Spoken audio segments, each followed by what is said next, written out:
all my U.S. stocks recently because I know I've seen this party before. I will repeat that I'm worried.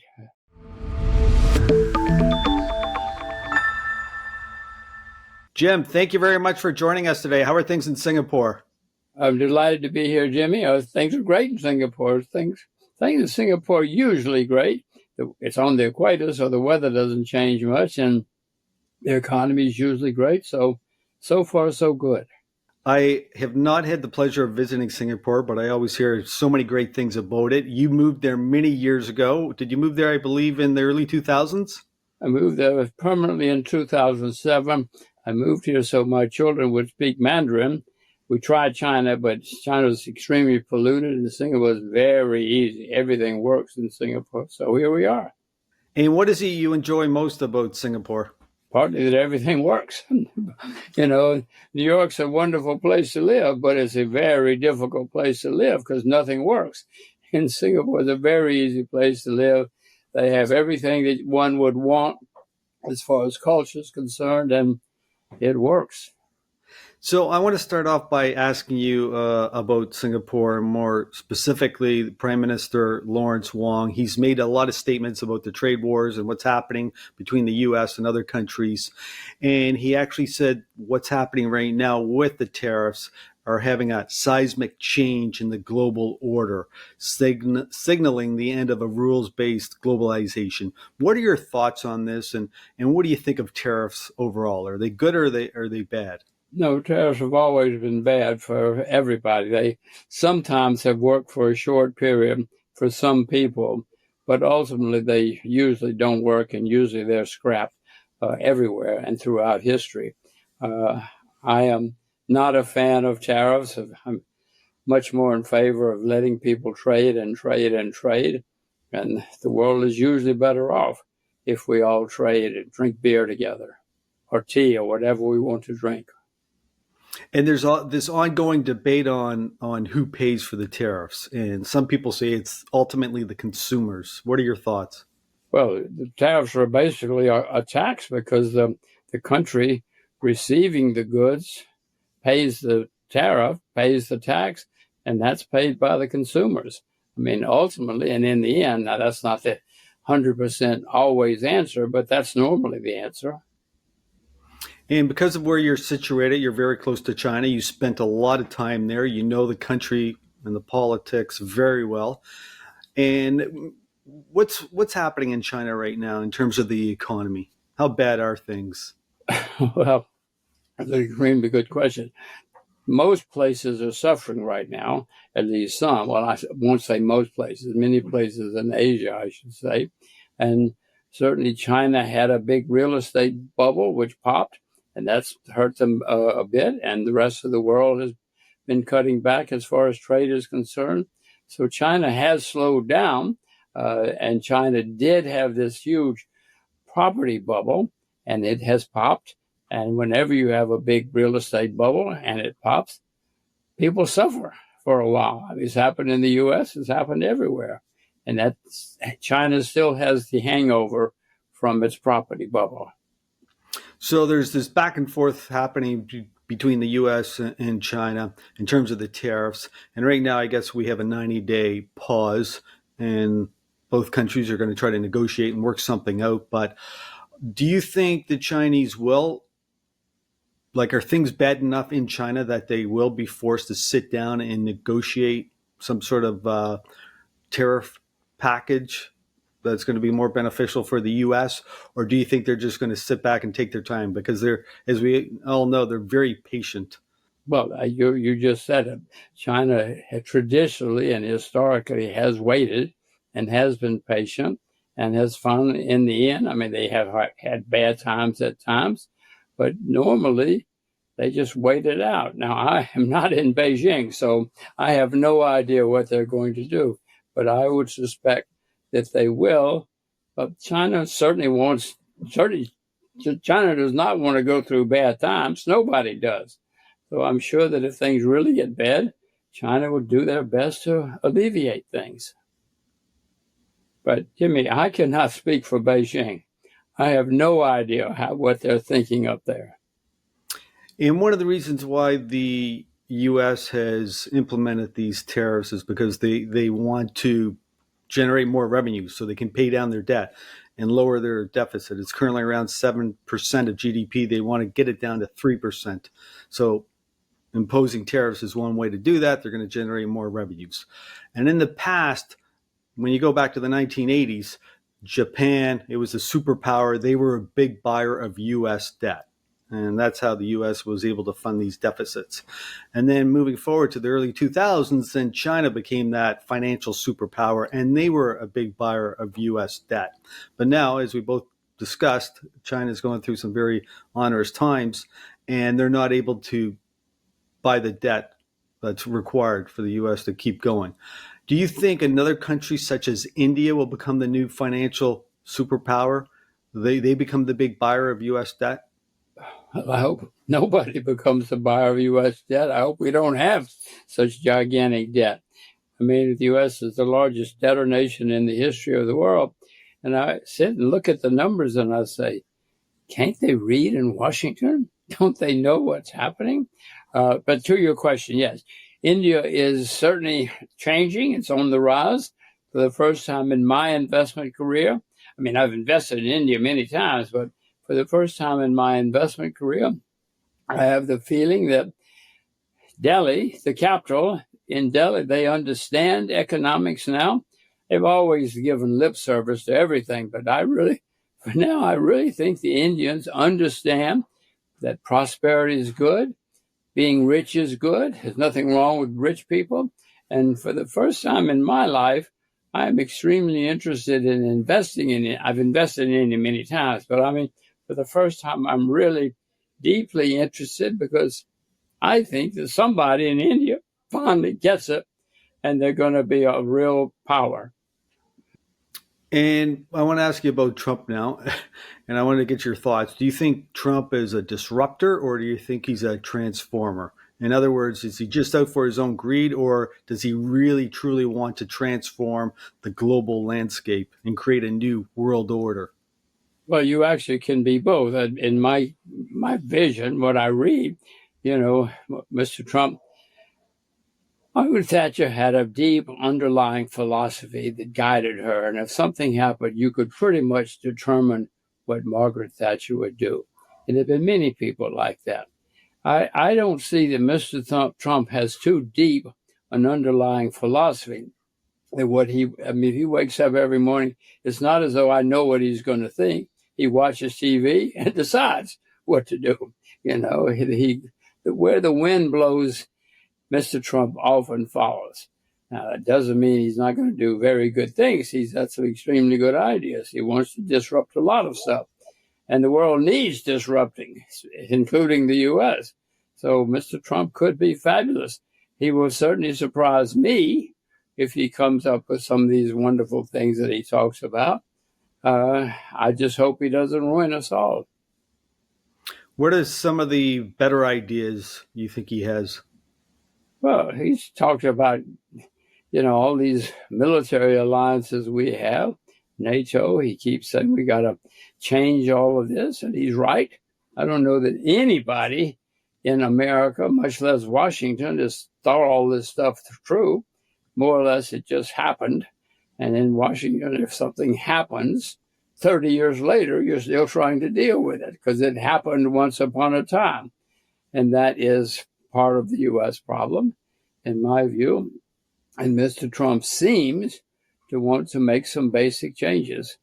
I hope he can, including the debt, including the taxes.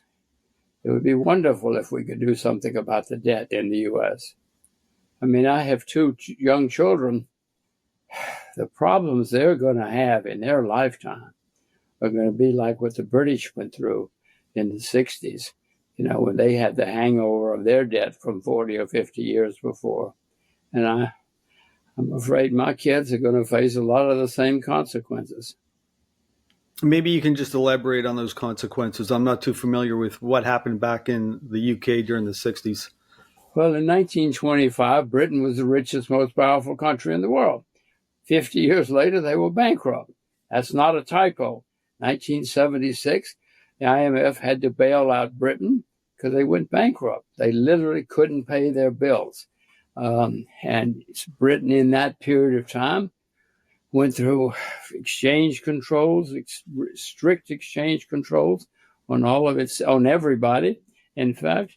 And it was very difficult to do anything in Britain, including have a good time, including travel, because the debt was so onerous and it had built up. Again, they were the richest country in the world 100 years ago. 50 years ago, they were the richest country in the world. And then 50 years ago, they went bankrupt. You remember Margaret Thatcher? Margaret Thatcher came in the 70s, 1979, and she actually did some very good things. But what Margaret Thatcher didn't talk about a lot was 1979 was the year the North Sea oil started flowing. So, Jim, if you give me the largest oil field in this world, I'll show you a very good time. We'll have a very good time. And Margaret Thatcher did a lot of good things, but she came there with the right philosophy, a strong philosophy, but at a time when suddenly they had huge oil revenues. So let's bring it back to the U.S. now. You're suggesting things could get pretty rough there. And right now the economy is hanging in pretty good. The last Q1 number we saw, there was it was negative, but a lot of that had to do with the imports. A lot of people were trying to get ahead of these tariffs, okay? So it created a negative tick. But maybe when you look at the Q2, or even when you go back to Q4, the U.S. economy's been doing relatively well. It's hanging in, growing somewhere between 2 to 3%. Inflation seems to be somewhat contained. What are your thoughts on the U.S. economy? And it sounds like you have a lot of concerns about it, but yet when you look at a lot of the data, it's really not all that bad. It looks pretty robust. The data is great. Everywhere in the world. One of my problems is everybody's having a good time right now. Even Uzbekistan is having a great time. China's a laggard, but they had a real estate huge bubble, which popped, which is hurting them. But most countries in the world, if you look at everywhere, whether it's Canada or Germany or Japan, the Japanese stock market is making all-time highs after being depressed for 35 years. That's not a typo. 35 years the Japanese stock market was in the doldrums. So everybody's doing well right now. And it's great. But how long can it last? My problem is I'm old. I've been around. I've seen all these things happen before. And usually when they have happened in the past, it's time to worry. I hope it's not. Mr. Trump says everything is different now. Hooray. You and I have had many conversations in the last 5 years or so, and we've talked about these elevated markets and these bubbles that have been happening, and yet it just keeps on going. And the S&P topped out earlier this year at 6,100. It did come under pressure just on the back of the tariffs and the trade wars, went down to the 4,800 level, and then we've had a massive rally since then. Now we're back up to the 5,900 level. What are your thoughts on the S&P here and also the NASDAQ? Do you think we take out that previous high of 6,100, or do you think we're going to end up testing that low of 4,800? Well, I'm the world's worst technician, market timer. So you're asking the wrong person. I sold all my U.S. stocks recently because I know I've seen this party before. I hope it goes on for 5 more years, but it rarely has. You see a lot of new people coming into the market. You see a lot of new people talking about how much fun it is, how easy it is. It's easy to make money, as you probably know if you read the press. There was it's the internet. Read the internet. You'll find out it's easy to make money. Well, that's great, wonderful. I hope it stays easy to make money for lots of people for the rest of history. Never has, but that would be great if it's going to go on for 100 more years. One of the things that really fascinates me about this current cycle that we're living through right now is the level of speculation. And I read a stat recently about the number of searches on YouTube for stock trading. It's 5 to 6 million searches a month. But for sports betting, it's 50 to 60 million searches a month. And then when you look at, like, just in the last 5 years, you have all these bubbles happening. Right now, it's AI is the big bubble. It's cryptocurrencies. We've had ICOs, NFTs, the metaverse. There's just one thing after another. What are your thoughts on the level of speculation that's going on right now? And I mentioned sports betting. That's also a form of speculation. Well, that's good insight that you have, and a very important insight, because historically, when we've had periods like this, and lots of new people have come in and started speculating, and whatever they're speculating in, it is usually ended badly, eventually. I mean, maybe this time is different. Remember, Jimmy, those are very dangerous words. This time it's different. But maybe it is. Maybe it's different this time. I mean, I will repeat that I'm worried. I've seen this party before, and this one worries me. During the last Fed meeting, the one word that was used a lot was uncertainty. We've heard that a lot here in the last couple of months. But do you think, like, what's going to be the catalyst to take this market lower? Do you think it's going to be uncertainty associated with the economy? Do you think people's confidence levels are just going to be deteriorating to the point where they just stop buying? We get a significant drop in the economy, and therefore maybe a increase in unemployment?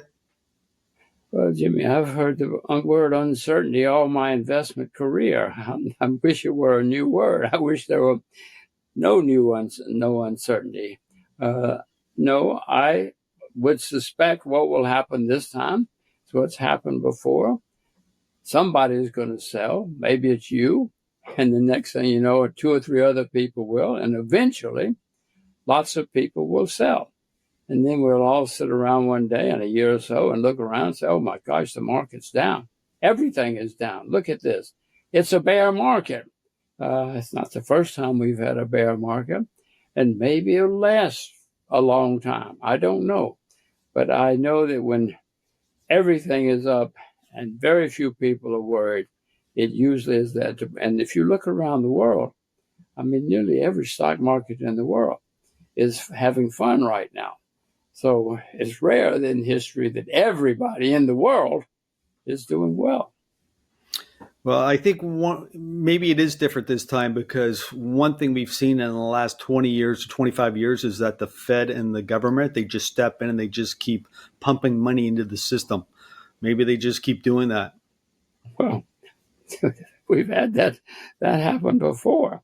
It's never changed anything. It changes things for a while.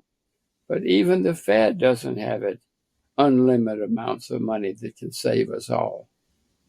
And in fact, if the Fed ever tries to save us all, it usually makes things worse. So I want to ask you about the 10-year bond. It's been very volatile here in the last few weeks. It went down to 4%. Now we're back to the 450 level. What do you think's happening there? Do you think investors are saying, you know what, because of what's going on in the U.S. economy, we want a higher yield? Do you see rates going to 5% or 5.5%? I do see rates going higher. I do see that inflation is not ended around the world. And usually when you have inflation anywhere, especially in big countries, it leads to higher interest rates. So I would suspect we will have higher interest rates in the next couple of years. How high do you see them going? Oh, I wish I were that smart. Wouldn't it be wonderful to be that smart? I have no idea, but I know certainly higher than 5%. You mentioned earlier that you started investing in India, and you see a lot of potential there. And a big part of your success has come from investing in emerging markets. What other countries are you looking at now? What other countries do you see a lot of interest or a lot of hope? Okay, yes, to clarify, I don't have any investments in India right now. I've started 3 or 4 times in the last few years investing in India, but at the moment, I don't have anything there. You know, I missed this last move. It's not my first time missing something. But as I look around the world, Timmy, there are not many places. Yes, China is a good place to invest. I have investments there. They're mainly left over from before, but Uzbekistan is a great place to invest right now. But most people couldn't find it on a map, much less know how to invest there. But if I could put a lot more money in Uzbekistan, I would. But I don't know many markets right now. Timmy, if you have some, you should give us all hot tips. We need hot tips. Yeah, I also need some hot tips. But what about Argentina? We have a new government down there. He seems to be making significant progress. I've read lots of what he's been saying for the last several months. It's very interesting. I've invested in Argentina several times in the last few decades, and it's astonishing, this guy. Unfortunately, I've seen it before in Argentina, but he sounds like one of the best. There have been people coming along in Argentina for 100 years and say, let's do it. And everything is great for a while. And the next thing you know, it collapses into disaster. I don't know if he's different. He sounds different. I don't have investments in Argentina, but if he is as different as he sounds, it may be Argentina's day finally. It's amazing how these governments come along and they can just destroy entire countries and economies. And you just talked a little bit about Argentina. And if you go back 100 years or 125 years, anybody coming from Europe, they had two choices. They were either going to go to the U.S. or they were going to go to Argentina. And then I believe it was in the early 1900s, you had a socialist government came in and they effectively just destroyed the entire country. It used to be a very strong, robust country. And for the last 100 plus years, it's been anything but. Well, you've done your research, and you've done your research accurately, and it's good to know. But you're exactly right. I mean, over 125 years ago, if you were in Europe and a rich person walked into the room, all the French said, "Oh, God, look, there's an Argentinian," because nobody was as rich as the Argentinians in those days for a variety of reasons. And, of course, it all collapsed, as you point out. They had several periods of being really, really rich. They've also had several periods of total collapse.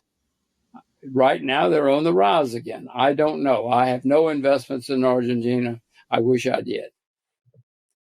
Do you remember, what's her name? The lady, the famous Argentinian. Peron? But that was the guy. But he had a wife, a girlfriend, Evita. You remember Evita? Well, Evita was the woman who was winning everything in Argentina and helped ruin it, just like Mr. Perón did. Well, as you know, I reside in Toronto, and we've had the same thing happen here. We've had a liberal government for the last 10 years. When the liberal government came to power in 2015, our GDP was 1.8 trillion. Do you want to guess where it is right now, Jim? 10 years later? 2 trillion. Yeah, I don't know. 2.1. It's about 2.1 trillion. So effectively, we've had zero growth for the last 10 years because we've had a liberal government that's been more focused on implementing social policies, like what's the correct pronoun to use, as opposed to implementing economic policies that are going to push this economy forward and create a higher standard of living for people. But anyhow, I want to ask you now about what's happening in Europe, because we've really had a change of guard. We have a younger generation coming in, a new leader in the UK or in Britain, another new leader in Germany, both young guys. Do you think this younger generation is going to create a new world order, if you will? Well, that would be wonderful. I've heard about new world orders many times in my life in many countries. I hope they create a new world order, but I hope it's sound. As you know, even Germany has a lot of debt now. Britain has huge debt. Many of the European countries have built up a lot of debt in the last 20 or 30 years. And yes, it'd be wonderful if nobody has to pay the debts. And I know that there is a mindset change in Europe, but there's also lots more debt now. And I don't know how they're going to pay it off.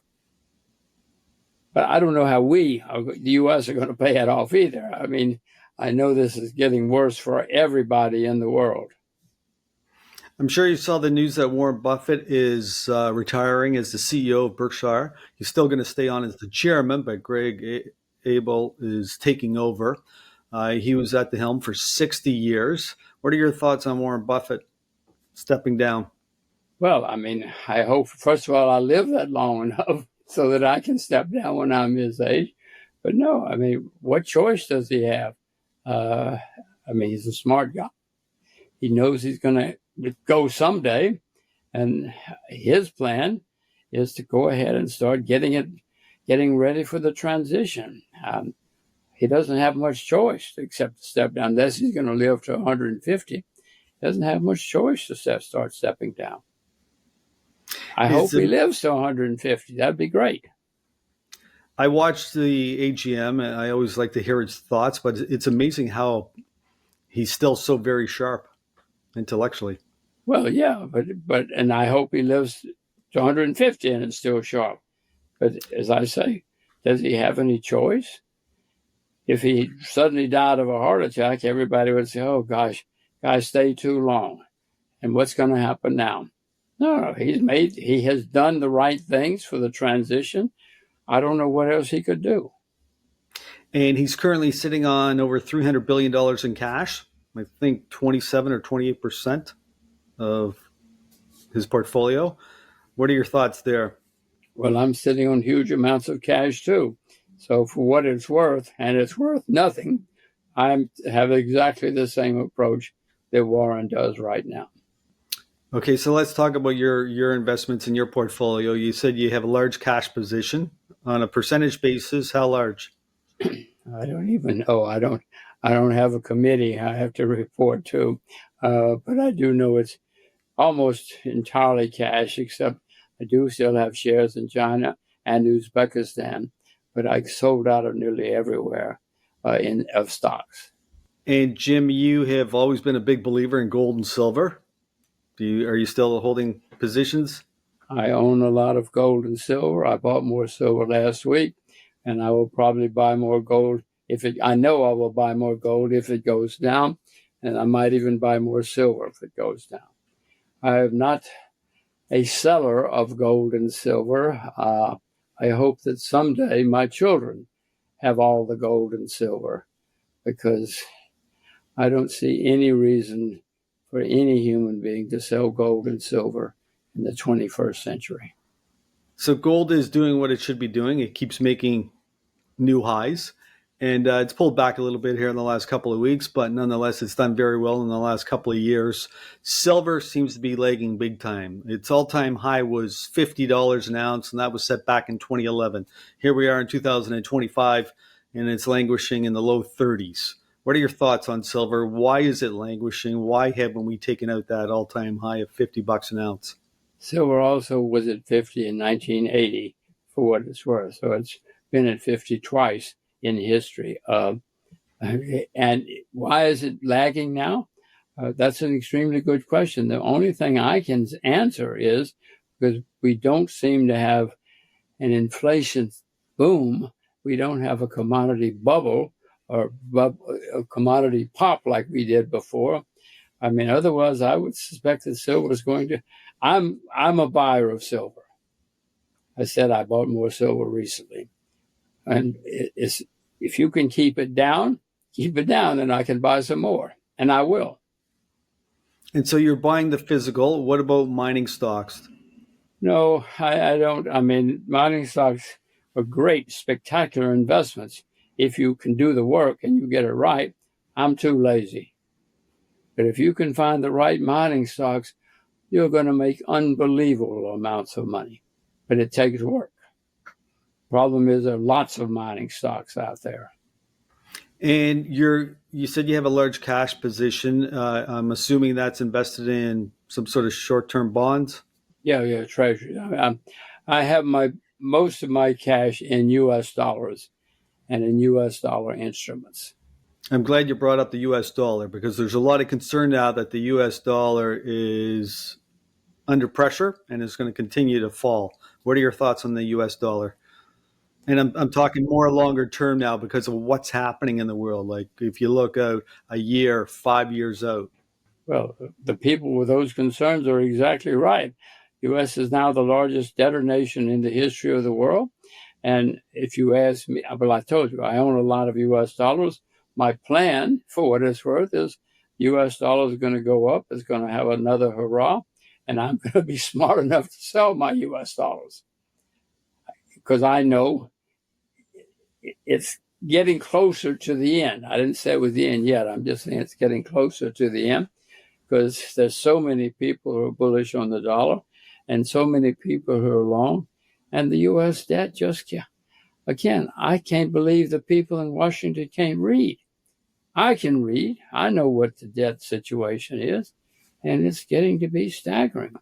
Now, your question should be, okay, where are you going to put the money?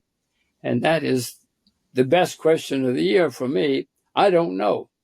I don't see a competitor for the U.S. dollar yet, and I don't know where I'll put my money when I sell my U.S. dollars. And that concerns me.